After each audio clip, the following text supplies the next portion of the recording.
আজকে আমি তোমাদের সাথে যে জিনিসগুলো শেয়ার করব তার সবটাই আমি নিজের হাতে এঁকেছি। প্রথমে একটা পাখা, আর তারপরে এটা হচ্ছে মঙ্গল প্রদীপ, যেটা অধিবাসের দিন থেকে একদম বিয়ের শেষ দিন পর্যন্ত জ্বলবে।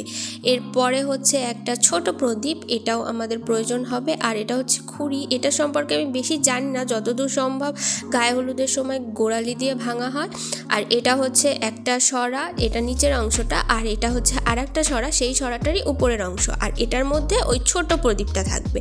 আর যে মঙ্গল প্রদীপটা তোমাদের সাথে শেয়ার করলাম সেটা হচ্ছে এই হাঁড়ি আর এই সরাটার ভিতরে থাকবে, যাতে হাওয়াতে এটা নিভে না যায়। আর আমি যতদূর জানি এটা নেভা খুব একটা ভালো না, তো সেই কারণে প্রদীপটাকে প্রোটেক্ট করার জন্য এই হাঁড়ি আর সরার মাঝখানে রাখা হবে। তারপরে আসছে এটা মঙ্গল ঘট, যেটার উপরে আমাদের বিয়ে হবে হাত রেখে। দাও দাও হাত দাও। এরপরে যেটা আসে সেটা হচ্ছে সজের হাঁড়ি। তোমরা জানিও যে সমস্ত ড্রয়িং কেমন হয়েছে।